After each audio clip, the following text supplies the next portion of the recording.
नमस्कार शेख बांधवांनो, मी नागेश शर्मागर। आज चर्चा करूया आपण परमपूज्य परमात्मा एक सेवक मंडळ वर्धमान नगर नागपूर या ठिकाणी निवडणुका लागल्या। 18 मेला निवडणुका आहेत आणि या निवडणुकामध्ये 15/60 कमीत कमी 15/60 आणि जर वाढलेच तर 15/75 उमेदवार या ठिकाणी उभे होणार आहेत। आणि या ठिकाणी असे काही उमेदवार आहेत की जे मंडळात आतापर्यंत कार्यपदावर कार्य केलेले आहेत, असेही उमेदवार या ठिकाणी उभे आहेत। आतापर्यंत आपण मार्गदर्शनात ऐकल्या, बैठकीच्या माध्यमातून, सेवक संमेलनाच्या माध्यमातून तुम्ही ऐकलात, एकामेकावर प्रत्यक्ष अप्रत्यक्ष हे टीका टिप्पणी करत होते, एकामेकाच्या विरोधात बोलत होते।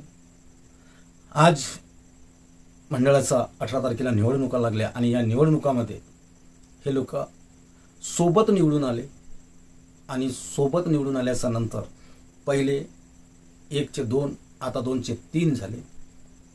यांचा मतभेद झाला, 1चे 2 2चे 3 विचार नाही पटले, वेगळे झाले, हा त्यांचा विषय आहे। पण सेवक बांधवांना मी तुम्हाला म्हणतो, आपल्याला निवडणुका नको। मी यापूर्वी एक पोस्ट घातली होती, त्या पोस्टवर 50 जर कमेंट आल्या असतील, त्या 50 मधून 35 लोकांचा कमेंट होत्या की निवडणुका नको, सिलेक्शन व्हायला पाहिजे, आणि 15 लोकांचा कमेंट होत्या की इलेक्शन व्हायला पाहिजे। त्यांच्या विचाराने त्यांनी केलं। सिलेक्शन होऊ शकत नाही आणि इलेक्शन केल्याशिवाय आपल्याला पर्याय नाही। आता आपण इलेक्शन करत आहोत। आतापर्यंत कोणी 20 वर्षापासून त्या मंडळामध्ये बसून आहे, कोणी 10 वर्षापासून आहे, कोणी 15 वर्षापासून आहे, कोणी 5 वर्षापासून आहे। हा मंडळ बाबांनी सेवकांना, आपल्या स्वतःच्या मुलाला त्या ठिकाणी आज जीवन न ठेवता सेवकांच्या हातात हा मंडळ दिला। हा मंडळ सेवकांच्या हातात दिला। सेवक या मार्गाला, या धर्माला योग्य दिशेने नेतील आणि स्वतःच्या मुलाला, स्वतःचा त्यांचा मुलगा असून त्यांनी आम्हा सर्व सेवकांना आपला लेकरू समजला आणि लेकरू समजून त्यांनी ही धुरा सेवकांच्या हातात सोपविली। परमपूज्य परमात्मा एक सेवक मंडळ वर्धमान नगर नागपूर हा सेवकांचा सपूत केला, सेवकांकडे सोपविला। आज आम्ही सेवकांनी आपला समाधान न बाळगता, ज्या गोष्टीला बाबांनी नाही बोलले की या मार्गात त्या गोष्टी नको, या मार्गात राजकारण नको, बाबा बोलून गेले, पण आम्ही सरते शेवटी बाबाच्या शब्दाचा मान न ठेवता आज आम्ही आपल्या मंडळामध्ये राजकारण आणला आणि आज 2 पक्ष उभे असायला पाहिजे होते, 15 दुने 30 लोक उभे असायला पाहिजे होते। तर त्या 15 दुने 30च्या ठिकाणी 15/60 15/75 हे का म्हणून, कशाला इतके लोक? 30 लोक उभे व्हा, 15 दुने 30 व्हा, होऊ द्या ना निवडणूक। 75 लोक, 60 लोक उभे होतात, सेवक काय करणार? कशाला गरज आहे? आपणच म्हणतो इकडे की आपल्याला परिवर्तन करायचं आहे, परिवर्तन करायचं आहे, आपण म्हणतो परिवर्तन करायचं आहे, परिवर्तन करायचं आहे, आणि मग या परिवर्तनामध्ये आपणच 4-4 5-5 पक्ष करून उभे होतो, तर परिवर्तन होणार का याच्याने? याच्याने काही परिवर्तन नाही होणार। सेवकांची विचारधारा अजून बिघडणार। आज इलेक्शनला जो लागणारा खर्च आहे तो खर्च बसणार, मंडळावर खर्च बसणार, उमेदवारावर खर्च बसणार, आणि ही भरपाई कुठून होणार? कुठून होणार भरपाई? सरते शेवटी हा नुकसान आपला सर्व सेवकांचा आहे। आज 4-4 5-5 पक्ष, हे पक्ष कशाला पाहिजेत? कशाला मतभेद पाहिजे? हा ना, विचाराचा फरक असेल, विचाराचा मतभेद असेल तो चालेल, पण हा निवडणुकीमुळे, या चुनावामुळे आज आपल्या सेवकांचा एकामेकाचा मनभेद होतोय। मतभेद असायला पाहिजेत, मतभेद असायला पाहिजेत, पण मनभेद नको। पण आज या निवडणुकांपासून, जे निवडणुका आपण करतो मंडळात, या निवडणुकापासून आपले मनभेद होत आहेत आणि मनभेद होऊन आपण एकामेकाविषयी गैरसमज बाळगतो, एकामेकाची राग करतो। याच्याने बाबांच्या आत्मेला शांती मिळणार नाही किंवा बाबा खुश होणार नाही, भगवंत खुश होणार नाही। म्हणून तुम्ही मतदाते आहात, तुम्ही मतदान करणार आहात, तुम्हाला अधिकार आहे। तुम्ही हा अधिकार स्वतःच्या इच्छेने आणि चांगल्या दिशेला तुम्ही हा मतदानाचा वापर करा। सत्ता परिवर्तन झाला पाहिजे आणि सत्ता परिवर्तन झाल्या पाहिजे. कधीपर्यंत एकच माणसाला आपण ऐकायचं, दुसऱ्याच्याही हातात गेल्या पाहिजे. कारण की मंडळ ही आपली संपत्ती आहे, कुणाची नाही.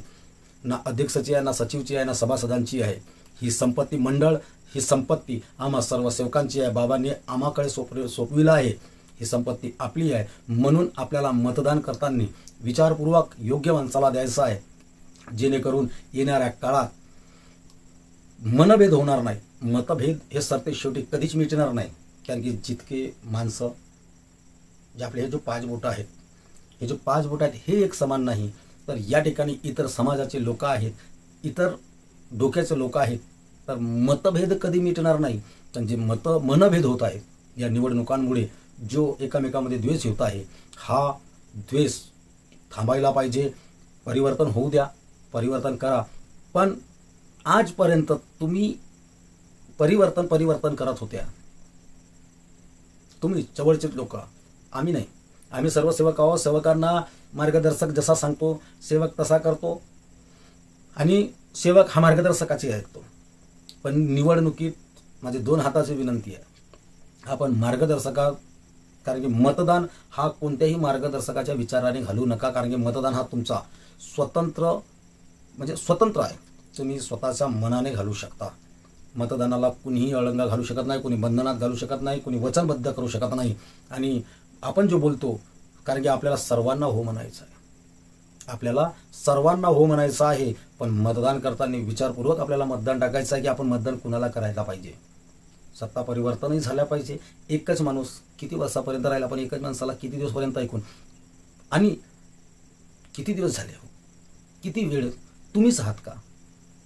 नवीन सेवक नाही आहे. नवीन सेवकांना संधी द्या, येणाऱ्या पिढीला संधी द्या.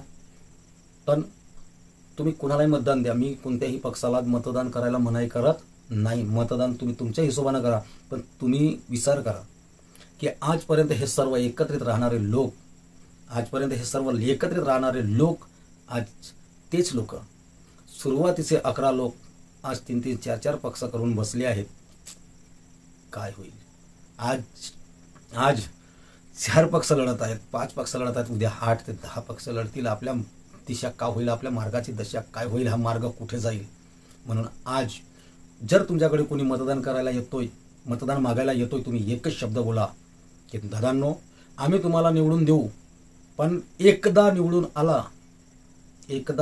आलं दुसऱ्यांदा उभा व्हायचं नाही. जर असा तुम्ही आम्हाला लिहून देत असाल, वचनबद्ध होत असाल, तर आम्ही हमखास तुमच्या पक्षाला मारू. जर माझं बोलणं, हमखास तुमच्या पक्षाला मतदान करू आणि तुम्हाला निवडून आणू. पण फक्त एकदाच चुनाव लढा, एकदाच विजय व्हा. आणि विजय झालेल्या माणसाने पुन्हा म्हणजे चुनाव लढण्याची अपेक्षा न बाळगता, आपला एकदा का राजीनामा झाला, एकदा पद यश भोगून झाला की त्याच्यानंतर सत्ता भोगायची लालच ठेवू नका.